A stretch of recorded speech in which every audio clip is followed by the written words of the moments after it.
Bienvenue dans Stéroïdes, le podcast qui fait l'exégèse des gros bras. Avec Stéphane Moïsakis et Julien Charpentier.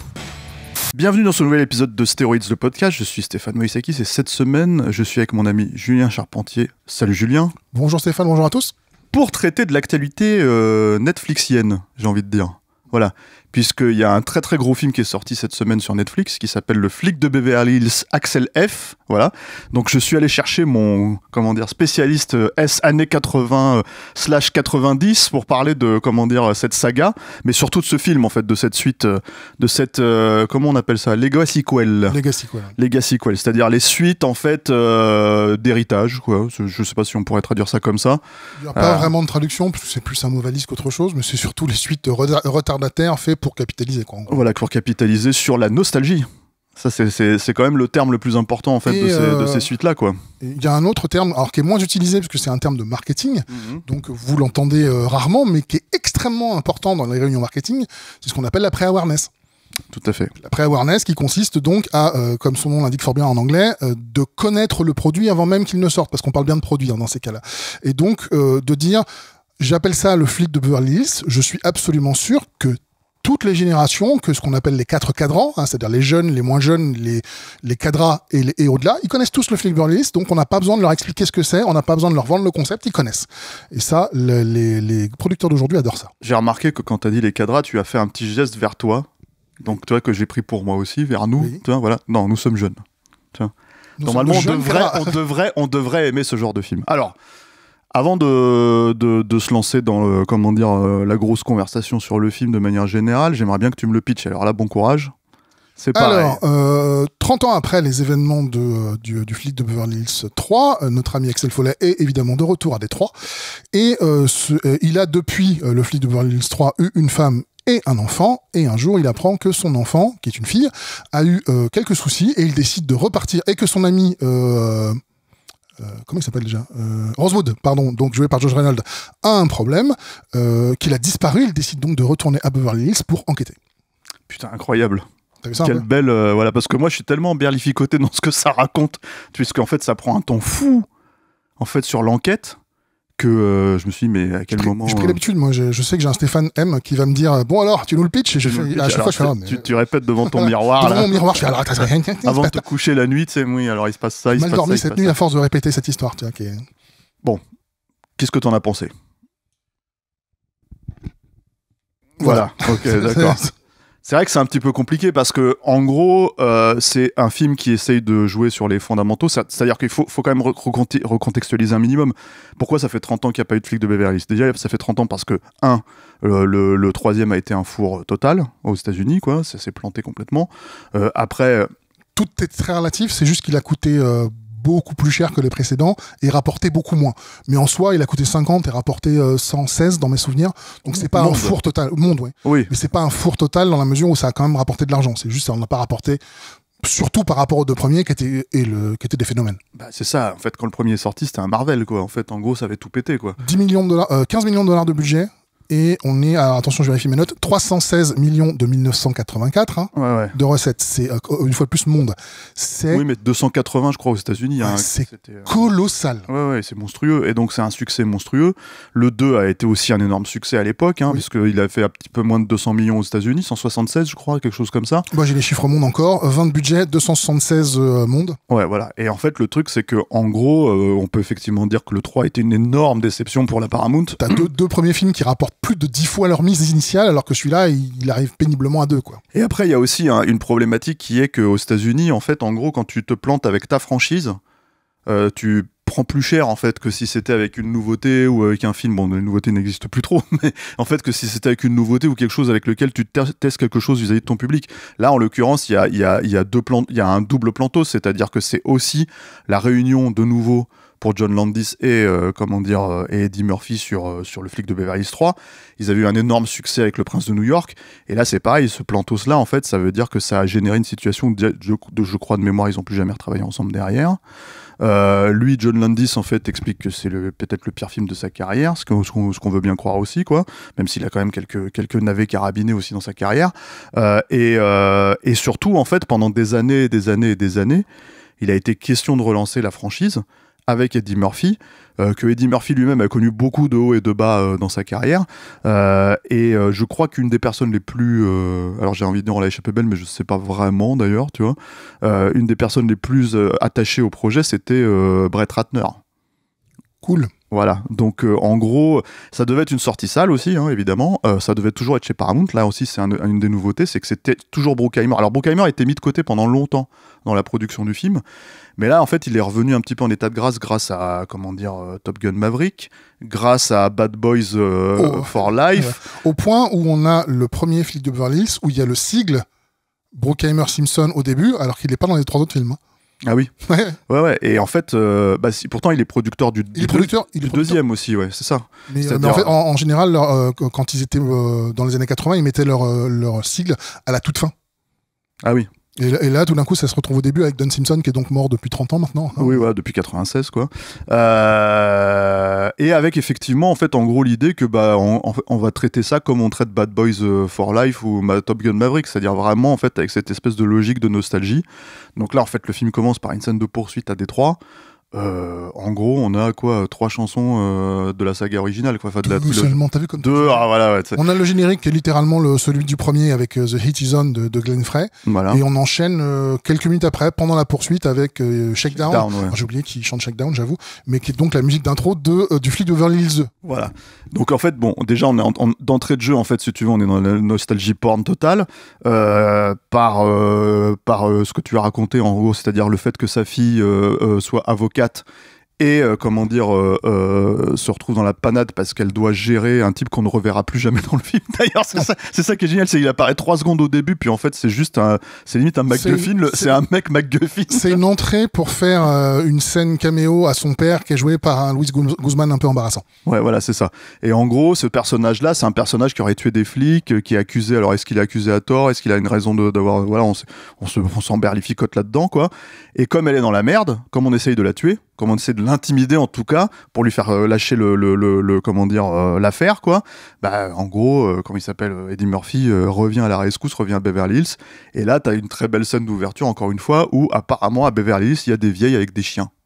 Voilà, parce que c'est juste littéralement le truc que tu vois 12 fois dans le film. C'est-à-dire, il y a des vieilles en fait qui donnent à manger à leurs chiens ou elles sont dans leur voiture avec leurs chiens. Ça, pour moi, c'est pas forcément la pire scène du film parce que c'est encore une recopie du flic de Beverly Hills 1 qu'ils avaient refait dans le flic de Beverly Hills 2. Mais je trouve presque ça rigolo de voir que les 40 ans ont passé depuis le premier et de voir le même genre de montage et de voir comment la ville a évolué. Ça, à la limite, je me dis pourquoi pas. C'est une façon de montrer aussi le passage du temps. C'est une façon de montrer que notre monde a changé, que c'est plus ce que c'était avant et qu'on a remplacé les méga bombasses blondes à moitié nues par des vieilles avec des caniches. Pourquoi pas? Certes. Alors après, le problème, c'est qu'en fait, on a aussi remplacé tout le casting par des vieux un peu... Parce que c'est un peu ça le problème du film, en fait. Faut quand même reconnaître les choses. C'est-à-dire que, bon, on va pas rentrer dans la logique du plot, on s'en fout, hein. Sincèrement, le problème, c'est que le film s'en fout pas, apparemment. C'est-à-dire que, en gros, moi, c'est le truc qui m'a le plus surpris, c'est qu'en fait... pour un film nostalgique, le personnage de Judge Reinhold, qui est quand même littéralement, qui est Rosewood, quoi, qui est censé être son sidekick dans les 2 premiers, quoi. Dans le 3e, je sais plus jusqu'à quel point il l'utilise. Enfin, il est dedans, mais il me semble que... il est plutôt en retrait. Ouais, voilà, parce que c'était déjà un acteur, on va dire, sur la pente extrêmement descendante, voire sur la porte de sortie, quoi. En gros, là, tu te dis, bon, normalement, en fait, ils vont les remettre ensemble et ça va repartir comme en 84, quoi. Pas du tout. Non, c'est le MacGuffin. Voilà, le personnage disparaît, mais littéralement du récit. Il disparaît et il passe son temps à essayer de le retrouver. Donc, globalement, il est pas dans le film. Et t'as Eddie Murphy, donc, qui se retrouve avec sa fille, qui, peut pas l'encadrer. Et il n'y a pas de dynamique comique.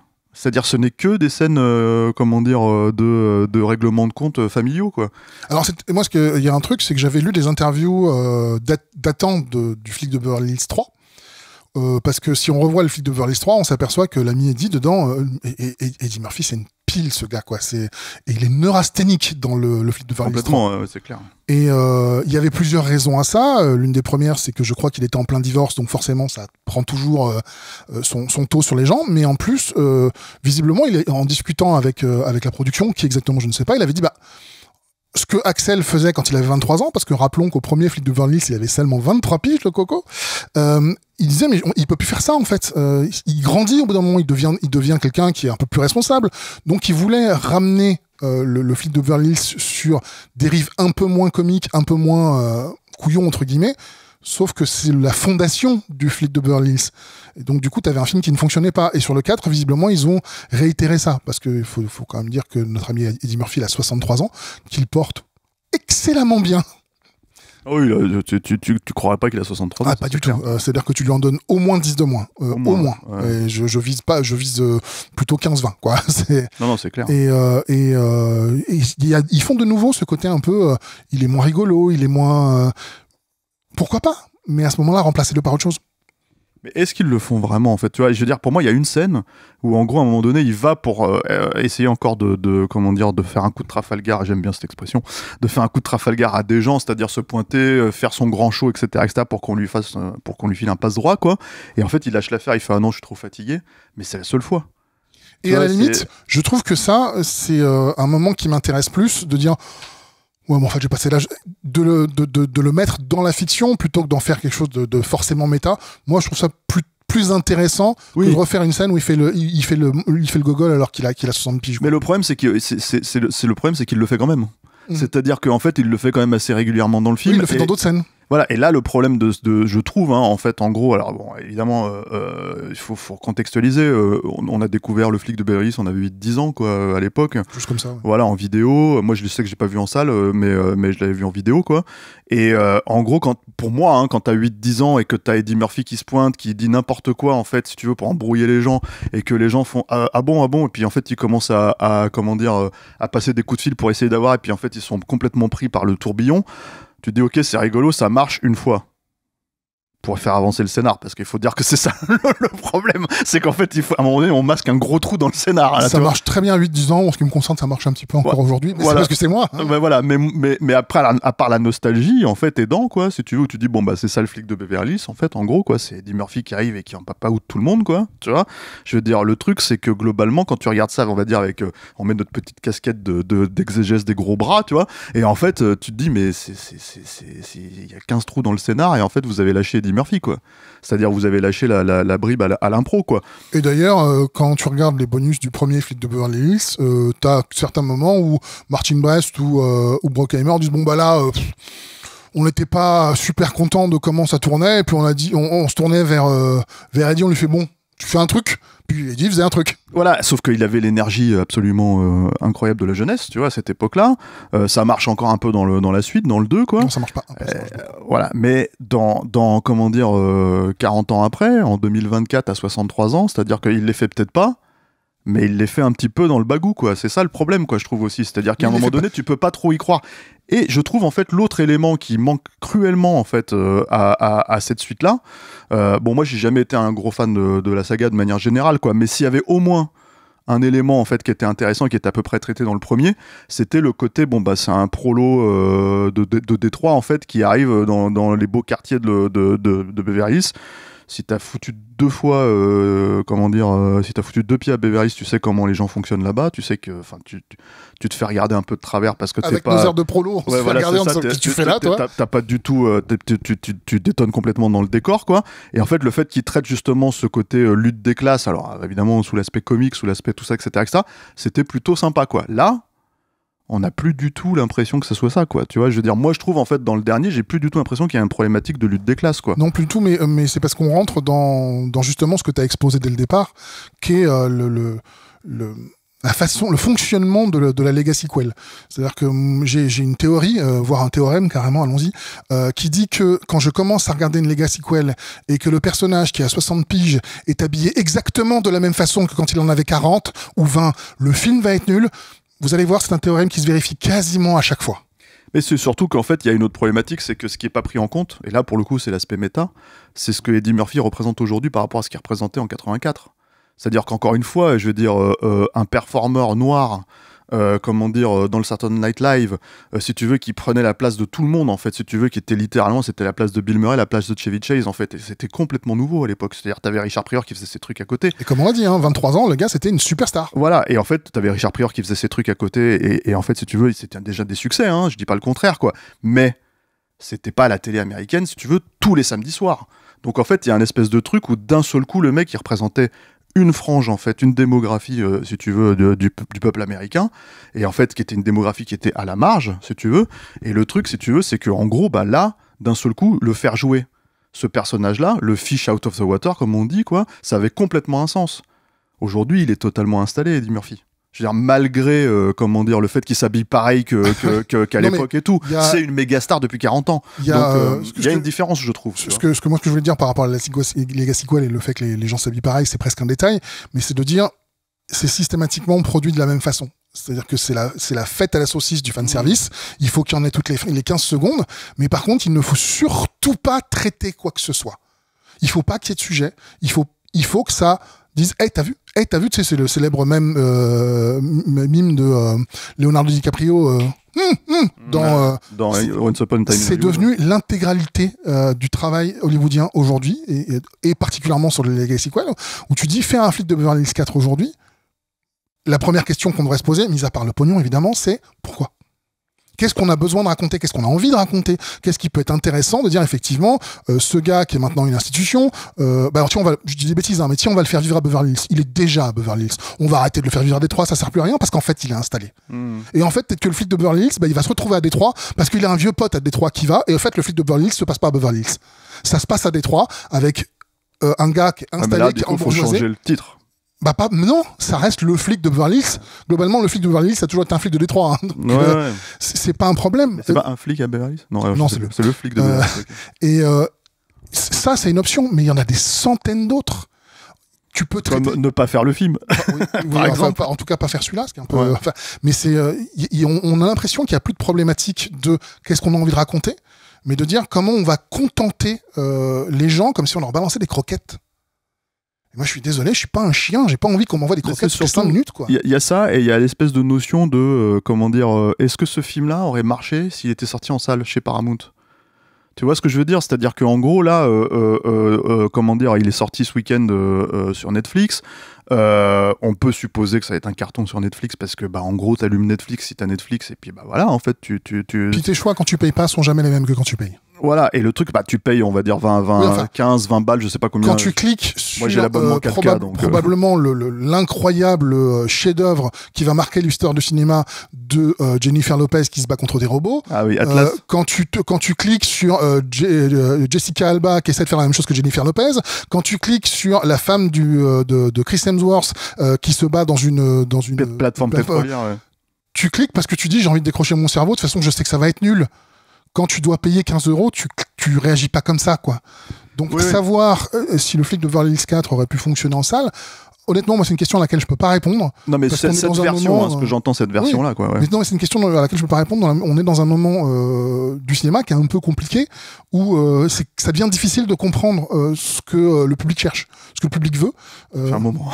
Mais ça s'améliore pas. C'est-à-dire qu'il y a, pour l'instant, ça caote. C'est-à-dire que Et on avait fait un épisode, toi et moi, avec Rafik à l'époque sur Top Gun Maverick, où moi-même déjà j'avais du mal à comprendre en fait, mais bon, mais Top Gun Maverick c'est formidable, c'est pour ça que chef-d'œuvre à côté du flic de Beverly Hills, aussi dans le traitement, parce que le problème c'est que là on est sur un film à 150 millions. Alors certes, à mon avis, on a 30 qui partent dans la poche d'Eddie Murphy, puis j'imagine, je sais pas, que ça doit un petit peu prendre dans le rachat de la licence, en fait, on va dire, absorber les coûts du développement de Hell des précédents films, j'imagine. Il y a un autre truc qui est, normalement, les stars ont non seulement des émoluments d'une taille absolument ridicule, mais en plus, ils ont ce qu'on appelle des back-end deals. Ça veut dire qu'ils vont se faire de l'argent quand les films vont dépasser certains taux. Ouais. Et suivant la star, ça peut être dès le premier billet ou dès le 100 millionième dollar accumulé. Sauf que, vu qu'il n'y a pas de sortie en salle, il peut pas y avoir ça. Ouais. Donc, pour enlever la problématique des back-end deals, ce qu'on fait, c'est qu'on leur donne encore plus. D'où le fait que t'as des stars à plus savoir qu'en faire sur Netflix, qui font le minimum syndical dans un studio climatisé pour toucher des 40-50 millions de dollars, quoi. Voilà, sur un film qui n'a pas l'air d'avoir coûté son pognon, quoi. C'est ça le problème aussi, quoi. Le flic de Beverly Hills, en plus, c'est une petite série, on rappelle les budgets, 15, 20, 55 pour le troisième, c'est déjà beaucoup. C'est monstrueux. Et là, on passe à 3 fois plus. Alors certes, il y a eu l'inflation, etc. Mais quand tu vois le résultat de la facture de film, tu comprends pas pourquoi. Il faut citer les scènes d'action. Du 4, tu veux dire? Bah ouais, de celui-là, en l'occurrence. C'est-à-dire qu'en gros, donc t'as la poursuite au début à Détroit, voilà. Hein, bon, t'as rien que t'aies pas déjà vu dans une série télé. T'as, à un moment donné, un guet-apens dans les rues de Beverly Hills. Il y en a peut-être une entre les deux? Je suis pas sûr. Hein. Non, je crois pas. Voilà. Un guet-apens dans les rues de Beverly Hills avec deux vatos qui se pointent avec des mitrailleuses là, et qui commencent à arroser tout le monde là. Poursuite en tricycle électrique, hein. Parce qu'il faut quand même. C'est pas non plus. Tu vois, c'est pas Bad Boys 2, même si Bad Boys 2 l'a volé à Jackie Chan, mais c'est pas Bad Boys 2 qui défonce une ville entière. Ouais. C'est une poursuite en tricycle électrique de la police. Ouais. Ils volent un hélico. C'est que probablement, on va dire, le gros set piece à défaut d'autre chose. Voilà, et t'as de nouveau une attaque de villa à la fin, qui est la villa qui visite à un moment donné, qui est la villa du méchant, quoi. Oui, bon, bah, en gros, il y a une petite fusillade là-dedans, et puis en fait, ils font péter trois colonnes romaines à 2 balles, là. Mais ce qui est aussi intéressant, c'est-à-dire que si tu regardes le premier flic de Beverly Hills, c'est une comédie policière matinée de quelques scènes d'action, mais plutôt timide, hein. Là où le deuxième est effectivement plutôt un film d'action matinée de scènes de comédie. Et ils ont décidé de garder cette option-là, mais ils auraient très bien pu prendre la première et faire un petit film. Mais ça, je pense que c'est la logique. Alors déjà, je pense que 40 ans après, encore une fois, parce que là, on fête les 40 ans du premier. Hein. 40 ans après, je pense pas que ça aurait été la logique. Enfin, je veux dire, ça aurait surpris tout le monde qui décide de faire un petit film, je pense. Et puis surtout, enfin, je veux dire, encore une fois, c'est là où, comme tu l'as dit, Eddie Murphy, il se sucre, quoi. Mais l'autre truc, c'est que c'est aussi le style de Bruckheimer. C'est-à-dire si le film, comment dire, alors en tout cas tel qu'il l'a mis en place à partir juste après le succès du flic de Beverly Hills, parce que la même année ou l'année juste avant, il y avait Flashdance, tu vois, et en gros bah voilà, en fait le style ultra léché, ultra fumigène, comment dire, enfin le truc que Tony Scott en gros et Adrian Lyne leur ont plus ou moins mappé, quoi. Je veux dire voilà, ça c'est devenu le style de Bruckheimer pour la moindre comédie de merde là avec un kangourou perdu dans je sais pas où, tu vois. Donc c'est vraiment tous ces films là, ils étaient filmés de cette manière là. Coyote Girls, c'est pareil, c'était filmé comme ça, tu vois. Donc avec plein de filtres partout, plein de fumigènes, des HMI à fond la caisse et tout ça, etc. Donc bon, tu te dis c'est le style, hein? Des quoi? Des fumigènes, enfin ils foutent de la fumée partout, hein. D'accord. Ouais. T'as dit HMI ou je sais pas. HMI, c'est des sources de lumière. C'est les sources de lumière. D'accord, merci. Et en Alain, la technique, qui respecte bien son nom, bravo. Et en gros, si tu veux, c'était vraiment en fait tous ces éléments-là, en gros, qui te disent que t'as un film ultra léché, ultra riche, ultra machin, quoi. Et ce qui est pas du tout, par exemple, le cas du flic de Beverly Hills 3, qui effectivement ressemble à un film de John Landis, et pour cause, il est pas du tout produit par Jerry Bruckheimer. Mais tu as raison. T'as raison de pointer la distinction entre, en tout cas, le 1 et le 2, c'est-à-dire vraiment l'idée que le premier, c'est une petite comédie d'action, parce que on le sait tous, hein, aujourd'hui, je veux dire, c'est Stallone qui devait faire le film. En gros, ça aurait ressemblé à Cobra. D'ailleurs, c'est ce qui est très très marrant, c'est que ils refont des blagues là-dessus. Il l'a réécrit. Parce que en fait Bruckheimer et Simpson voulaient Murphy, mais Paramount a dit bah attends, on a décroché Stallone, donc pour l'instant on prend Stallone, quoi. Et Stallone a réécrit, et il a dit dans les réécritures, c'est Donald Petrie Jr., donc le co-scénariste du premier, qui dit, Daniel, qui dit ça dans le premier, qui dit en fait, il m'avait demandé de changer le nom du personnage. Il voulait qu'on l'appelle Cobretti pour qu'on puisse l'appeler le Cobra de Beverly Hills. Et après, effectivement, tu vois donc Cobra qui sort. T'as le flic de Beverly Hills 2 qui sort. Et chez Rosewood, il y a quoi? Une affiche de Cobra. Quand tu me racontes un truc comme ça, j'ai l'impression que Stallone, c'est le personnage de Kevin Kline dans Un poisson nommé Vanda. C'est quand il se renifle ses aisselles là. Tu vois, j'ai l'impression que le mec il se shoot à sa propre sueur. Ou je sais pas quoi. De toute façon, c'est connu aussi que sur Rambo 3, le gars. Non, mais bien sûr. Ouais. Enfin bon, il s'est toujours. C'était la grande époque. Mais c'est vrai que donc en fait il était connu pour ça. Mais d'ailleurs il y a encore des références à Stallone dans celui-là. Hein. Quand ils vont justement chez Rosewood au début, il a un poster de Rambo 2 dans sa vie, parce que lui non plus il a pas changé apparemment. Tu vois, dans 40 ans quoi. Et il est toujours fan de Stallone, ce qu'on peut comprendre. Hein. Mais bon, oui, évidemment, parce que être fan de Stallone aujourd'hui, ça devient quand même compliqué. Hein. Heureusement qu'il y a le sacking. Hein. Ouais, non, mais ce que je veux dire par là, si tu veux, c'est qu'en 40 ans, il a fait autre chose que Rambo 2 quand même. Ah, mais c'est d'ailleurs ce qui est marrant, c'est que tu regardes le flic de Beverly Hills 1, Judge Reynolds, donc Rosewood, c'est le personnage un peu introverti, et qui joue une espèce de dynamique un peu étrange avec John Ashton, qui est celle de mari et femme, en fait. Ouais. Donc il lui demande s'il a bien pris ses vitamines, il lui demande en ce moment tu manges beaucoup de steak. Et dans le deuxième, ils se sont dit on va pas refaire la même. C'est-à-dire que dans un deuxième, ils se sont dit Le gars, en fait, il a kiffé de travailler avec Axel Follet, donc le gars, il a pété un boulard, maintenant il kiffe Rambo. Donc il se prend pour Rambo. Tu sais, ça fait un vrai changement de personnage, et pourtant, ça reste le même personnage. T'avances de 40 ans, les mecs, ils font, bah en fait, c'est toujours Rambo. Enfin, les gars, faites un effort, quoi. Non, mais il n'y a pas d'effort. En fait, la seule question, si tu veux, c'est que tu arrives avec ton bagage en tant que spectateur. Oui, c'est et ça. si tu arrives pas avec ton bagage, si tu n'en as rien à foutre en fait de la saga, comme c'est mon cas en l'occurrence, tu vois, je veux dire, le truc, si tu veux, c'est que tu regardes le film comme ça et tu te dis, mais qu'est-ce que vous avez apporté mais moi, c'est vraiment cette question-là, c'est-à-dire que je pense qu'on est aussi conditionné, c'est-à-dire que quand on va dans un film comme ça, on y va en se calant dans le siège en disant oh là là, ça va pas être bien. Et je préférais ne pas partir comme ça. Et j'essaie de partir vierge en disant ok, on va voir, donne-lui sa chance. On verra bien. Puis tu fais bon ok. Donc au moins vous avez introduit la relation avec la fille, vous voulez en faire quelque chose, ça a été un père absent. Pourquoi pas? Ok. Ensuite l'enquête, on s'en fout complètement. Ok. L'abattage d'Eddie Murphy. On s'en fout, mais elle est très présente. Oui, mais en beaucoup fait plus présente que dans les autres. Moi je trouve. Ouais, parce qu'il y a plus l'abattage dont on a parlé avant. Donc l'abattage vous l'avez enlevé. Et sinon. Vous comblez, là où on comblait avec l'abattage d'Eddie Murphy, on comble avec le fanservice, effectivement, jusqu'à ramener John Ashton qui a 78 ans et qui les porte mal. Il les porte. Il les porte mal, le pauvre. C'est voilà, l'idée c'est pas de taper sur le vieux, hein. L'idée c'est vraiment de dire mais ça fait partie des autres problématiques des Lego sequels, c'est-à-dire qu'en fait, en gros, quand on a tous vu Indiana Jones 4 à l'époque et qu'on a vu Marion revenir, on a fait oh.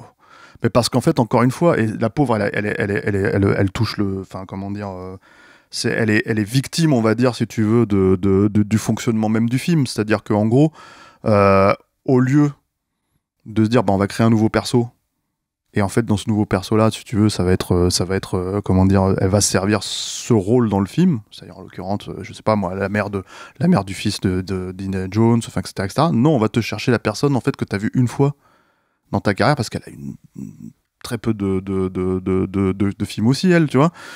Et donc voilà, enfin, si tu veux, à un moment donné, il y a ce truc, c'est le même problème avec John Ashton, finalement, à la fin. Mais c'est que, en plus. Ils sont connus pour ça. Et d'ailleurs, à un certain degré, comment il s'appelle, Judge Reinhold, tu vois, comment dire, qui s'est fait un peu refaire la gueule, on dirait presque Mickey Rourke, quoi, tu vois. Voilà. C'est vrai. Non mais voilà, il y a un problème de comment dire, voilà, tu les reconnais mais tu les reconnais pas vraiment non plus. C'est ça, c'est qu'au final écrire un 4e film, je pense honnêtement que c'est compliqué. Surtout, oui, bien sûr, mais ça c'est sûr. Surtout avec 20 ans qui sont écoulés, en fait 30 ans depuis le dernier et 40 ans depuis le premier. Et avec le producteur qui te casse les couilles à la moindre ligne, et voilà. puis avec voilà, ça c'est sûr. Et tu te dis, peut-être que les problématiques, ils se les sont posées comme il faut et qu'on leur a dit non mais t'es gentil, tu fais ce qu'on te dit. Ça c'est pas impossible vu qu'on est dans un monde cinématographique aujourd'hui qui est un monde uniquement dévoué aux producteurs. Enfin, moi, le truc qui me marque le plus, c'est quand tu regardes une série télé aujourd'hui, quand t'arrives le générique, t'as écrit produit. Il y a littéralement entre 15 et 20 producteurs par série télé. Tu fais, mais quand t'as un interlocuteur, ça va.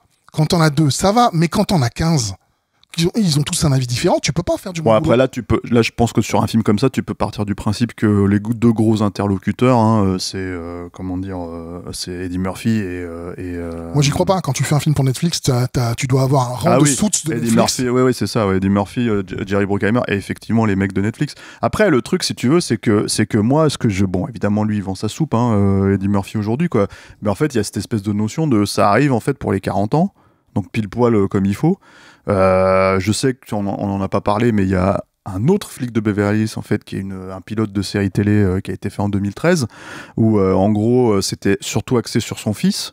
Donc fils qui n'est pas du tout présent dans cette suite je veux dire c'est pas canonique on va dire en fait, non, parce que comme je l'ai dit c'est qu'un pilote donc ouais, coup, voilà. ça n'a pas été gardé donc ça n'a pas été gardé mais Eddie Murphy jouait dedans et il y avait apparemment une évolution de personnage en tout cas minime puisqu'il jouait le capitaine de Beverly Hills donc tu vois comme tu l'as dit les mecs ils ont un petit peu réfléchi mais sauf que ça n'a pas donné suite quoi et voilà mais après lui Eddie Murphy bon évidemment il va pas te dire le contraire encore une fois je pense qu'il est contractuellement prévu qu'il disent du bien du film quoi mais voilà et lui, il compte même relancer la franchise derrière en fait c'est-à-dire pour eux voilà non mais c'est c'est des mecs, en fait, encore une fois, on en avait parlé quand on avait fait un épisode sur Schwarzenegger, tu vois. Je veux dire, qu'est-ce qu'ils ont encore à gagner à dévaloriser les vieilles gloires d'avant, quoi. C'est très étrange, moi, je trouve. Tu vois, Eddie Murphy, il y a encore quelques années, il y a 4-5 ans, il a fait Dolemite Is My Name.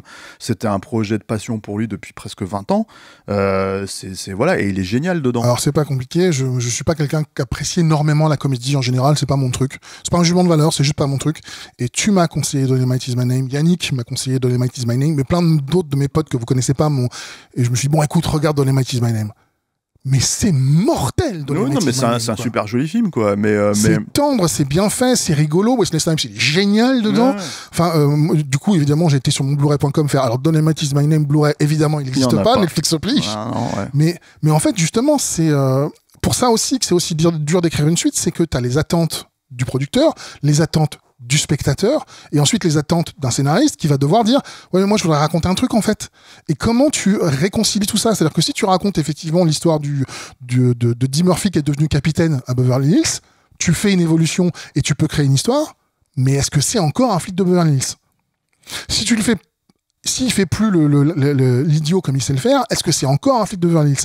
Donc il se retrouve avec un cahier des charges qui devient impossible à tenir. Mais un cahier des charges qui devient impossible à tenir avec aussi une espèce de notion de, bah voilà, en fait, parce qu'on en a pas parlé, mais en gros, bon, si on a parlé de la fille. Puis en fait, on n'a pas parlé de comment il s'appelle son nouveau Joseph Gordon-Levitt. Hein, Joseph Gordon-Levitt, merci à la technique. Voilà, qui bon, bah lui encore une fois passe les plats aussi, c'est-à-dire il rejoue le flic un peu coincé du cul, qui est plus ou moins l'emploi de comment on s'appelle de Judge Reinhold dans le premier, quoi. Donc c'est un peu, enfin, quoique c'était plutôt John Ashton dans le premier dans mon souvenir, et l'autre il se laissait un petit peu déborder. L'autre il ne rêvait que de se laisser déborder, là où John Ashton était un peu coincé. Ouais. Voilà. Tu vois, t'as le retour de, enfin, je veux dire, dans les 3-4 moments comme ça, un peu embarrassants, hein, moi je trouve, tu vois, t'as le retour de Serge. Bronson Pinchot, enfin Pinchot, je sais pas comment on dit, quoi. Et lui, il est embarrassant aussi, en fait. Déjà, il est embarrassant parce que il peut plus vraiment jouer le personnage outreusement folle, tu vois, surtout qu'ils refont les dialogues. Des Get the fuck out of here, no I can't. Tu fais, mais les gars, vous avez tous les deux 60 piges, c'est ridicule. Ouais, c'est ça. Et en fait, le truc, si tu veux, c'est qu'il peut plus le jouer comme ça parce que, bah voilà, on est dans l'époque actuelle. Mais le truc, c'est surtout, enfin, moi, je voyais pas l'intérêt. Enfin, si c'est pour le faire revenir pour ça, c'est-à-dire une scène un peu pathétique où en gros ils vont visiter une baraque qui est peut-être le seul autre moment où ils essayent un tout petit peu de brocarder Beverly Hills, mais en fait ils y arrivent pas vraiment parce que le personnage de la nana qui leur fait visiter, ce qui est quand même un vrai métier hein, à Los Angeles, ça, les comment t'appelles ça, agents immobiliers de baraque qui coûtent très cher. Voilà, mais comment dire, en général c'est des housewives, tu vois, c'est des nanas, comment dire, c'est des nanas qui font ça sur leur temps. Et en gros, c'est un truc qui existe, hein, c'est voilà. Bah en gros, le problème c'est que cette scène, ça pointe juste du doigt la nana qui est pathétique, si tu veux, mais pas le fonctionnement même de Beverly Hills, en fait, ou le fonctionnement même de la Californie, si tu veux, par rapport au reste des États-Unis, quoi. Donc elle est étrange cette scène, je trouve. Elle est pas, tu vois, il manque un truc dedans qui fait que le concept entre guillemets du flic de Détroit qui arrive à Beverly Hills en fait soit tenu, quoi. Ça, comme tu l'as dit, de toute façon c'est absolument pas une problématique à aucun moment. Voilà. Ça n'existe plus. D'ailleurs, quand il est à Détroit, t'as absolument l'intégralité de la ville qui croise qu'il le salue parce qu'ils le connaissent tous par son prénom. C'est-à-dire qu'on inclut au film le fait que Eddie Murphy est une légende. C'est une drôle de façon de faire. Non, mais c'est super bizarre. Et puis bon, bah voilà. Après, donc on a parlé de Joseph Gordon-Levitt qui sert pratiquement à rien, quoi. On va parler de, comment dire. Alors pour le coup, c'est un personnage fonction qui est un personnage qui va te faire le résumé de l'intrigue toutes les 10 minutes en gros pour te dire là où on en est. Super, merci. Donc il sert pas à rien. Non, mais ce que je veux dire par là, si tu veux, c'est qu'il sert à tirer à la ligne, quoi, surtout. Ouais, je dis pas que c'est bien fait, je dis pas que, mais il a une fonction claire. Il y a aussi un méchant, parce qu'on en a pas parlé du méchant, quoi. Un acteur que j'adore en plus. Mais oui, mais tu le vois apparaître, tu fais yes, et on te le présente comme un gentil, et tu fais ouais. Alors on m'a pas proposé d'antagoniste, donc évidemment t'engages Kevin Bacon, c'est lui l'antagoniste. Ouais, mais à la limite, tu vois, c'est la problématique, on va dire, si tu veux, c'est que, bon, ceci dit, le méchant dans le premier, c'était Steven Berkoff. Voilà, donc le colonel de Rambo 2, donc respect éternel, quoi. Mais, comment dire, Et donc évidemment dans le deuxième c'est Brigitte, donc voilà. Alors, c'est aussi Jürgen Prochnow. Ouais, c'est vrai, mais bon, c'est Brigitte. Donc moi j'aime bien Brigitte, elle me fait marrer, tu vois. Donc voilà quoi. Puis en plus à l'époque elle faisait son mètre 95 là. Elle fait plus d'un mètre 80 et vu qu'elle porte des talons haut, effectivement elle fait 1m90 là. Ouais, voilà, donc c'était cool d'avoir une méchante un peu stylée comme ça. En plus bon, tu vois, je veux dire, elle a une petite aventure avec Tony à l'époque, voilà. Donc il la filme super bien. Donc voilà, il y a tout un, comment dire. Ça y est, tu fais les potins. Non, hein, de quoi? Tu fais les potins. Non, mais ça fait partie des grosses histoires de comment dire. Puis c'est pour le coup, c'est assumé, c'est pas un potin, hein, c'est pas une rumeur. Elle l'a dit ouvertement qu'elle a trompé Stallone avec, bon déjà apparemment avec Eddie Murphy, mais aussi avec Tony Scott, quoi. Et elle l'a dit dans un documentaire à sa gloire sur je sais plus quoi. Enfin, tu sais, comment se rendre à sa gloire? Ah non, mais voilà, c'est ça, tu vois. Mais ah ouais, bah, enfin, après, elle a pas grand chose dans sa carrière. Elle a Rocky 4 et Cobra. Respect.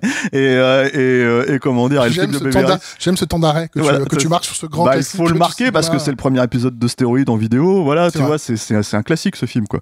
Et donc, le flic de Beverly Hills 2, elle a pas une très grande carrière, donc forcément, elle va parler un peu de son temps à Hollywood, quoi. Mais donc, tu te dis, bah, en fait, ramener comment dire quelqu'un comme Kevin Bacon, heureusement en fait, si tu veux, qu'il a son bagage à lui de comédien, qu'il a son professionnalisme et tout, bah oui, il fait le taf, parce que voilà le perso de merde, le perso est pas intéressant, mais t'as le charisme naturel de Kevin, en plus avec l'âge, souvent t'as la voix qui s'éraille un peu et ça le rend encore plus posé, menaçant. Donc lui, je trouve qu'il fait le taf, voilà, parce que je veux pas non plus, en fait tu sais comment je suis, j'essaie toujours de pas taper de trouver des qualités dans la fange. Bah oui, voilà. Il faut parce que bon, il y a quand même plein de gens qui ont bossé, puis ouais, il y a plein de gens qui ont bossé. Enfin après, si tu veux, quand tu bosses en fait effectivement pour des gens qui cherchent à saloper le boulot ou qui en tout cas cherchent à uniformiser le truc au maximum, parce à remplir des cases, à remplir une case de, il faut que toutes les 5 minutes il y ait une blague, il faut que toutes les 3 minutes, toutes les 15 minutes il y ait une scène d'action, il faut que toutes les 10 minutes il y ait une référence au film précédent, il faut que. Oui, mais en fait c'est de l'uniformisation totale. Définie par, je sais pas, une suite. Héritage qui a eu un certain succès peut-être il y a, allez, disons 10-15 ans, tu vois, et hop, ça y est, tout le monde prend la même formule et y va, quoi. Et t'as une suite en tête ou t'as juste dit comme ça? Non, mais tu vois, Jurassic World, c'est ça, comment dire, mais tu vois, enfin, je sais pas, il y en a des tonnes en fait, des suites comme ça. Pour moi, Top Gun Maverick, c'est ça. Mais le truc, si tu veux, c'est que voilà, enfin, c'est une suite, enfin, SOS Fantôme, l'héritage, justement, tu vois, tous ces suites-là, en fait, si tu veux, qui se veulent être des crowd pleasers, comme on dit, quoi, c'est-à-dire des films qui font plaisir au public, quoi. Effectivement, comme tu le pointais du doigt, c'est-à-dire décrocher son cerveau et le laisser à l'entrée du film, quoi. Voilà. Tu vois, hein, en plus, à la base. Alors nous, quand on est obligé de faire 45 minutes de podcast, il faut quand même qu'on ait des trucs à dire, donc c'est difficile de décrocher son cerveau. Mais on est bavard, t'inquiète pas. Voilà. Mais tu sais que là-dessus, on n'est pas à 100% d'accord, parce que moi j'adore Top Gun Maverick, j'aime beaucoup SOS Fantôme. Non, mais après, chacun son droit, évidemment. Mais parce que je trouve que ce sont des films qui essayent d'aller chercher quelque chose là où un flic de Beverly Hills 4. Je cherche ce qu'il va chercher. Je cherche ce qu'il veut me dire. En fait, pour moi, dans les logiques, que ce soit d'ailleurs dans Top Gun Maverick, dans SOS Fantôme, ça se discute un peu plus déjà, mais parce que là, déjà, on atteint quand même la limite de ce qu'on peut faire avec ce concept-là, quoi. C'est que, en fait, en gros, quand Eddie Murphy ou Tom Cruise seront plus là, tu fais des remakes en fait, parce que là c'est fini, tu peux plus, je veux dire, c'est pas les choses, enfin les gosses qui sont dans comment ça s'appelle, dans Top Gun, Maverick, tu fais pas un film autour d'eux, je pense. Top Gun, non. Voilà, c'est Maverick. Et là c'est pareil. Joseph Gordon-Levitt SOS Fantôme, demain tu me fais un film où il y a que la gamine. Non, je l'ai vu, Frozen Empire. Ouais. Tu me fais un film où il y a que la gamine, moi je vais le voir. Et d'ailleurs, dans Frozen Empire, il a absolument tous les défauts des Legacy Sequels qu'on a mentionnés jusqu'à maintenant, mais au moins il y a elle, et au moins il y a son arc à elle avec la gamine qui est au moins tu fais là vous avez essayé un truc et moi ça me fait plaisir. On peut dire que c'est pas suffisant, on peut y trouver son contentement ou pas, mais il y a quelque chose. Je trouve que c'est pas suffisant, et je trouve que c'est le problème aussi avec les suites de Jurassic World ou les trucs comme ça, c'est qu'à un moment donné bon, d'accord, c'est Chris Pratt, d'accord, c'est une star et tout ce que tu veux, mais voilà, c'est à un moment donné, en fait, on est quand même dans la nostalgie de qu'est-ce que le premier a inventé, qu'est-ce qu'on ramène. C'est les dinosaures, hein, Chris Pratt. Non, mais bien sûr, mais ce que je veux dire, c'est que tu peux pas mettre. Moi, j'adore. Enfin, ça serait génial qu'il y ait un mec qui fasse Jurassic Park, il y a que des dinosaures. Ça ne parle jamais. Il y a que des dinosaures qui se foutent sur la gueule pendant 1h20. Tu fais 1h20, pas 2h30, parce qu'il faut pas déconner, tu vois. Mais un film concept, tu vois. Mais pourquoi pas, tu vois. Mais je suis sûr que les mecs, ils ont pas. Donc, ils ont besoin quand même de Chris Pratt.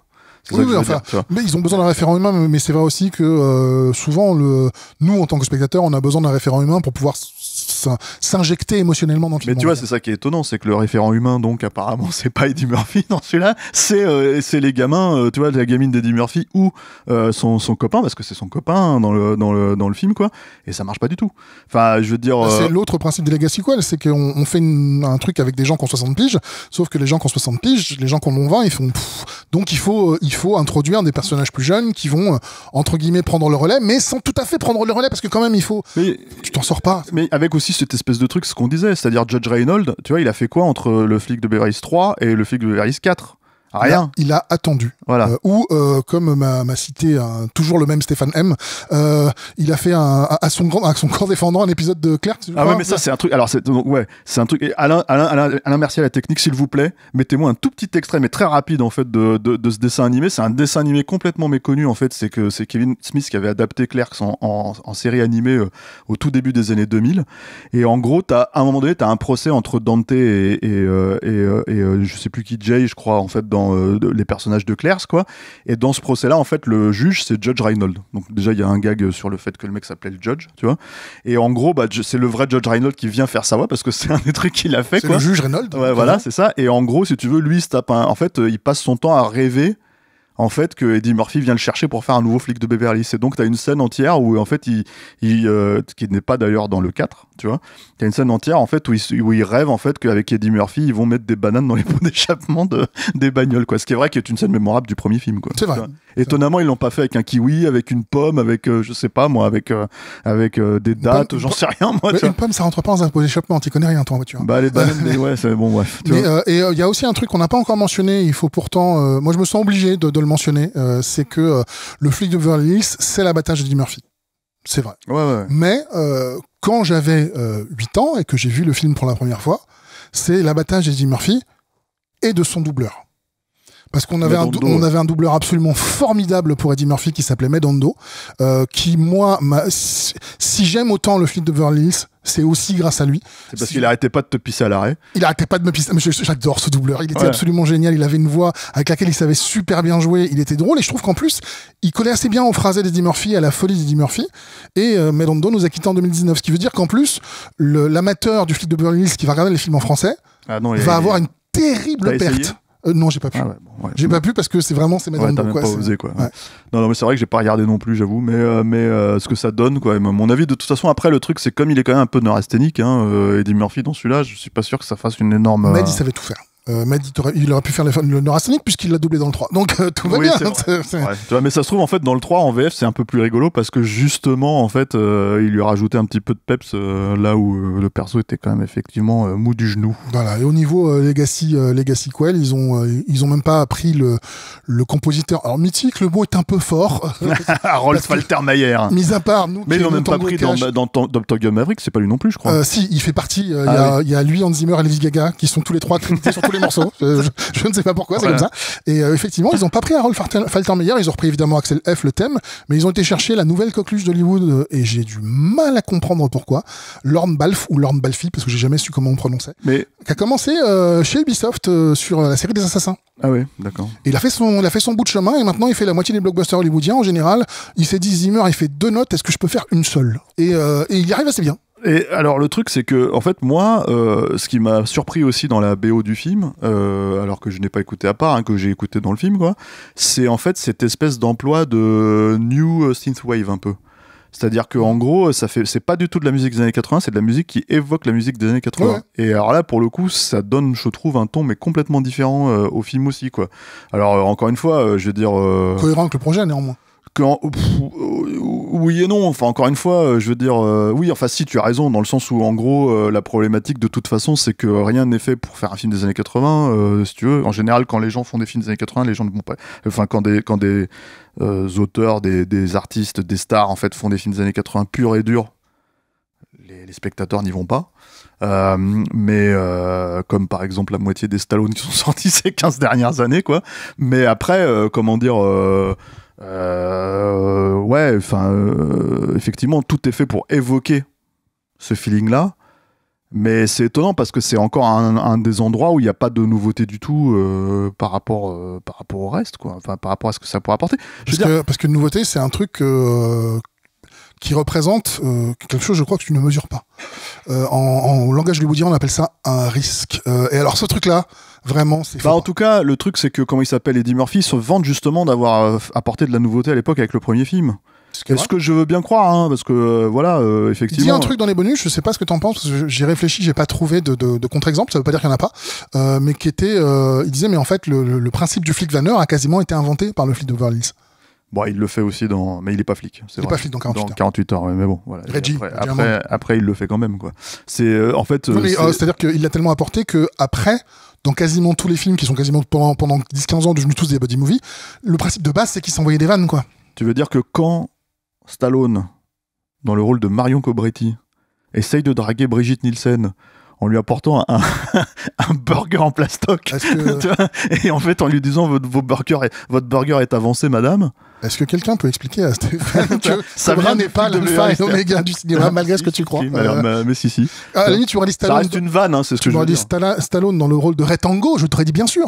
Oui, bon, mais là, c'est l'exagération. Mais ça, c'est influence buddy movie, c'est influence tout ce que tu veux, tu vois. Stallone, comme on l'a toujours dit, a toujours été une fashion victime. Donc voilà. On réussit à parler de Stallone tout le temps, c'est ouf. Bah, c'est stéroïde, hein. C'est vrai. C'est un peu, on va dire, lui, c'est le parrain, et alors là, carrément, le dieu de stéroïdes, c'est Clint, il est au-dessus, mais voilà, c'est vrai. Écoute, je crois qu'on a un peu fait le tour, non? Bah, c'est un peu le souci, c'est qu'on n'a pas dit grand chose sur le film, mais en fait, vous savez exactement quand vous allez cliquer ce que vous allez regarder, c'est sûr. Vous savez exactement à quoi ça va ressembler, comment ça va être fait. On peut pas vous dire grand chose du réalisateur en vous disant vous pourriez aller, parce que c'est son tout. Vous pourriez aller regarder ces pubs Apple. C'est son tout premier film. Il a quand même obtenu un budget de 150 patates. Ce Mark Molloy. Mais ça c'est la méthode, c'est la méthodologie Brookheimer, nouvelle, qui est de prendre quelqu'un qui a jamais rien fait. Non, mais Brookheimer aussi, c'est-à-dire qu'en fait, en gros, on le sait que alors il avait fait évidemment The Hunger, Tony Scott à l'époque de Top Gun, quoi. Mais bon, déjà c'était un film arty. Oui, il était encore un peu vert, quoi, on va dire. Voilà, il faisait surtout pas mal de pubs. Et en gros, Brookheimer et Simpson lui ont filé le truc, je crois, sur un pari. Quand ils étaient en train de faire du rafting ou je sais pas quoi, enfin tu vois, donc c'était quand même bien Hollywood à l'époque. Voilà, c'était bien la cocaïne, tu vois, donc non mais voilà. Pas jusque là. Simpson, c'est pas une rumeur non plus, qui prenait de la cocaïne, quoi, tu vois. Non, la rumeur, c'est combien de kilos par jour, tu vois. Ouais, voilà, c'est ça, tu vois, on a beaucoup exagéré. Voilà, quoi, non, mais donc oui, enfin moi je pense que c'est une méthode, je pense que pour le coup c'est la méthode Brookheimer. C'est-à-dire aller chercher des pubards et tout pour leur filer un. C'est un gars issu de la pub, parce que moi j'ai vu 2 pubs pour. Il a fait des pubs pour Apple, mais encore une fois, comme Michael Bay quand il faisait. Alors c'est vrai que Michael Bay lui filait Bad Boys, qui était un tout petit budget à l'époque. Où il a apporté lui-même à la fin pour pouvoir filmer la scène finale. Ouais, c'est ça. Pour l'explosion finale, il a fait un chèque, mais apparemment qu'il a récupéré des années après, quoi. Donc là, à mon avis, Mark Molloy, il a pas filé de chèque. Il a filmé. A pris, et à sa place, je me dis que j'aurais fait pareil. Donc je suis aussi corrompu que lui, qu'est-ce que je te dise, voilà. Ouais. Et en fait, il avait une idée, c'est que les vieilles à Beverly, elles ont des chiens. Et donc en fait, si tu veux, c'est son plan signature de tout le film. C'est-à-dire qu'en fait, mais c'est vrai, t'as toute la scène d'action en fait autour de le guet-apens dans les rues de Beverly Hills. Littéralement, il cadre plus la vieille avec son chien dans sa bagnole. Tu vois que les mecs qui sont en train de canarder, c'est chaud quand même. Écoute, comme tu disais Stéphane, je pense qu'on a fait le tour. Voilà, il faut rendre l'antenne, quoi. Merci monsieur Julien Charpentier. Je t'en prie, c'était un plaisir de revenir. Voilà. Merci. Oui, c'est vrai que ça fait un moment que t'étais pas passé, quoi. Ça arrive peu, mais c'est vrai qu'on en fait de moins en moins des stéroïdes en plus avec beaucoup d'émissions et tout, quoi. Voilà, mais on en enregistre un. Juste avec après, de la qualité. Voilà, donc on a des choses à dire encore, quoi. Merci à la technique qui me souffle toujours les trucs. Tu m'as mis l'extrait de Clerks Animated, s'il te plaît, quoi. Voilà. Tu peux répondre à un micro. Je vérifierai, il faudrait que je regarde ça, c'est pas en direct, quoi. Voilà. Merci à tous ceux qui nous suivent en fait et à tous ceux qui nous soutiennent sur Tipeee, sur Patreon, sur KissKissBankBank. C'est effectivement grâce à vous en fait qu'on peut continuer à proposer des émissions de qualité où on analyse, on fait l'exégèse des gros bras du flic de Beverly Hills, Axel F. Visible sur Netflix depuis le 3 juillet, c'est ça ? Depuis il y a pas longtemps. 5, ouais, 3 voilà. ou 5. Le 3 ou le 5 ou le 6 ou le 12, en fait, de toute façon, voilà, vous regarderez, puis vous nous laisserez des petits commentaires pour nous dire qu'on a tort et qu'on est corrompu et qu'on n'aime pas, voilà, le bon cinéma Netflixien, quoi. Toi, quand tu félicites les gens, c'est mais pour non, leur mais dire c'est qu'à pas, la mais fin- pas forcément les mêmes, ça peut être d'autres personnes, tu sais, ça s'adresse à tout le monde, en fait, tu vois, voilà, quoi. Voilà. Donc, tu vois, non, mais c'est Alain qui me dit remercie les tipeurs et je les remercie. Voilà. Donc, merci à tous et à bientôt. Salut.